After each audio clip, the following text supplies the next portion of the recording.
Seeing as I'm going to be covering Kagurabachi a lot more on my channel going forward, I wanted to make a short and sweet crash course video about the Enchanted Blades, why they were made, how they function, and what we know about the few that we have seen in the story so far.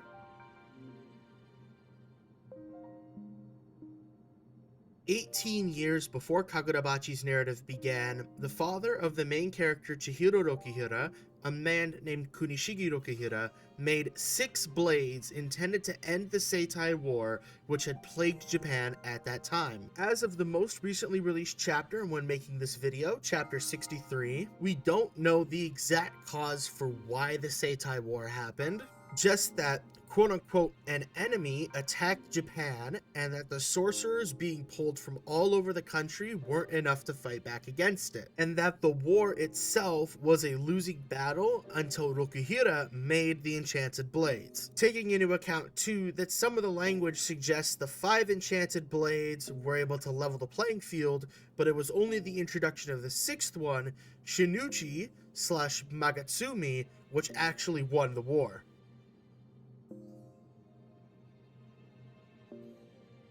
First and foremost, these Enchanted Blades are enhanced with something called sorcery, and they derive their power from a supernatural power called spiritual energy, which people naturally radiate. Every person is born with the ability to generate spiritual energy with their body, and that spiritual energy is used to power a innate sorcery, which is one supernatural ability they are born with, though that individual supernatural ability isn't relevant to how the Enchanted Blades function. When one harnesses their spiritual energy within an Enchanted Blade, that spiritual energy starts powering the blade itself, and the wielder of the blade becomes able to use 3 special abilities associated with the blade, with each different Enchanted Blade having a different set of abilities and theming behind those abilities from one another. When someone fills their spiritual energy within an Enchanted Blade, the amount of energy is reflected back at them enough that the Enchanted Blade can no longer contain the sheer amount of spiritual energy, and that energy is thus forced out into taking the form of a specially themed little particle that is associated with the blade whenever it is used. The thing that makes the Enchanted Blade so strong when compared to the innate sorcery ability that somebody is born with is what also explains why each individual sword has a little magical creature or magical particle effect associated with it. The Datenseki, a mysterious ore that was only first discovered during the Seitai War, is this incredibly volatile material which takes the spiritual energy that somebody flows into it and doubles it, triples it, enhances it so much so that normally, if the material isn't stabilized, somebody flowing their spiritual energy within it will blow up from the excess spiritual energy. Chihiro's father is the only person known to date that has been able to stabilize the Datenseki into something usable and safe. But at the point in the story we are currently at, we don't yet know the mechanisms behind how Rokihira was able to stabilize this material. It's not known why exactly, even to Kunishigi Rokihira himself, but the natural limits of the Datenseki and the Enchanted Blades aren't necessarily known, thusly presenting the idea of a quote-unquote true realm in which the needs of the wielder can cause the abilities of the Enchanted Blade to bend and change to their whims. Essentially, the more that somebody utilizes and becomes familiar with the capabilities and limits of an Enchanted Blade, the more those limits start to become malleable and able to be changed. In order to prevent the Enchanted Blades from being used by anyone other than people Rokihira considered trustworthy, he instituted something called a lifelong contract, which keeps the blades from being used by anyone other than the original person that makes a contract with the blade. The only way to get access to the usage of an Enchanted Blade after somebody has already made a contract with it is to either have them die and then be the first person to use the blade after their death, or to use the Shinuchi slash Magatsumi blade,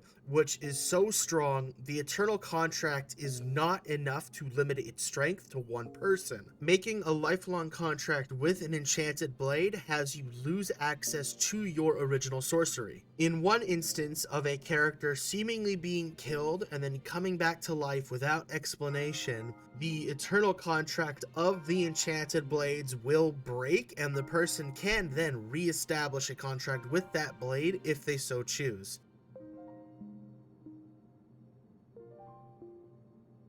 Again, as of the time I'm making this video, with the most recently released chapter being chapter 63, we are aware of 4 out of the 6 blades that were used within the Seitai War, except Rokihira made a 7th blade after the war that our main character Chihiro wields, so we're actually aware of 5 out of 7 blades that exist. In order from which these enchanted blades were revealed, the first blade we came to know about was Enten, wielded by Chihiro Rokihira. The next blade we're introduced to is Kuregumo, wielded by Genichi Sojo. Then was the Magatsumi blade, which is wielded by the Master Swordsman, although Kyora Sazanami utilizes the Magatsumi at the end of the Rakuseichi arc. Magatsumi was referred to as Shinuchi for a very long period of time before we actually learned its name, hence why in this video and in other videos I'll do, I refer to it as both the Shinuchi and Magatsumi. Then is the Kumeyuri, which is wielded by Yoji Oruha. And after that is Tobimune, which is wielded by Seiichi Samura. And that's it. Those are all the enchanted blades that we currently know about.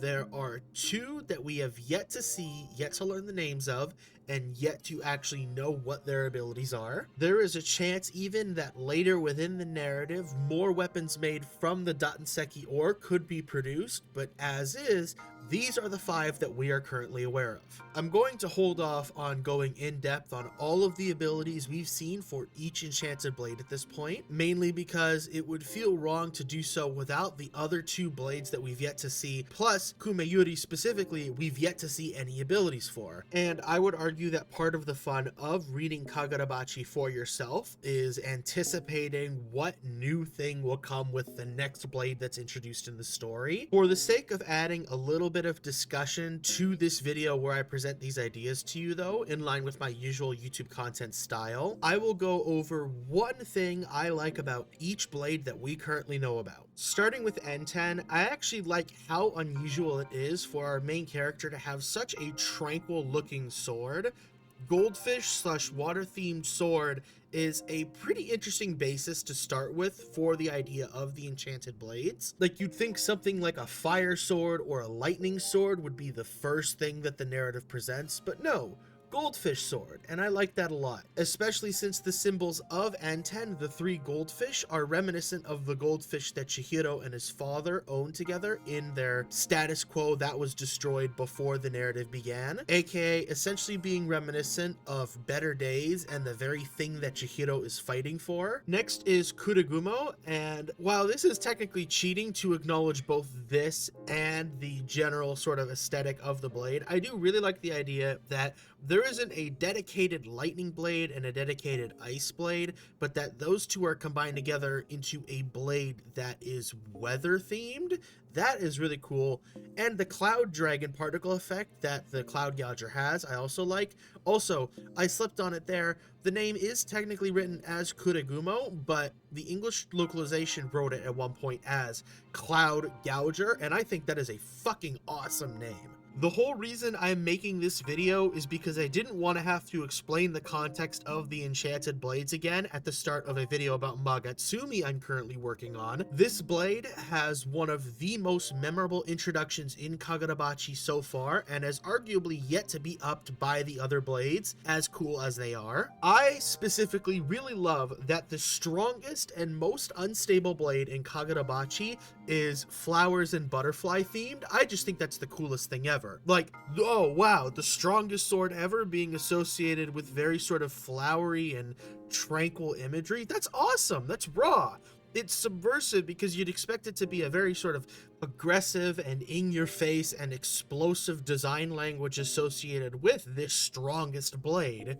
But no, fields of flowers created in the wake of destruction for this sword. It's very poetic. So we've only seen Kumiyuri's associated particle effects slash theming. We don't know what its abilities are. I think this makes more of an impression though, just from the basis of the progression of aesthetics we see from the more animal focused basis of the earlier Enchanted Blades to Kumeyuri being based off of geisha, which are Japanese female performance artists. And like, that's just a really weird progression. I love the idea of supernatural powers starting off kind of straightforward in their presentation and starting to get weirder and more esoteric in their design as the story goes on, to which Kumiyuri's aesthetics being such a far departure from what we've seen so far from the other Enchanted Blades really does start to achieve that idea, and that makes it memorable to me specifically. I'm very excited to find out what this blade does whenever it shows up again. And as for Tobimune, oh my god, I fucking love the owl ability for Tobimune. Like, the blade being flying animal slash bat and bird focused is already a really cool aesthetic departure from the, you know, the fish,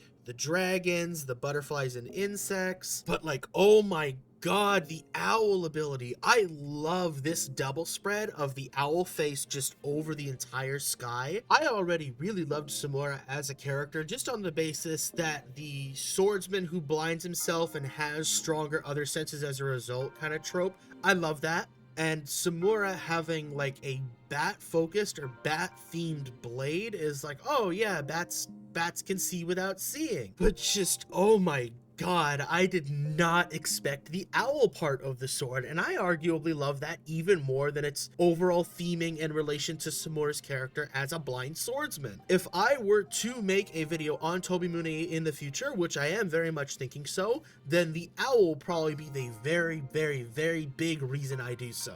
I don't have a list of favorite Enchanted Blades so far. In my eyes, they are all incredibly cool, and I love them as a whole package. Like, there isn't one I explicitly dislike or even really like less than the others, but man, it is definitely a tie between Tobimune and Magatsumi if I did have to choose a favorite.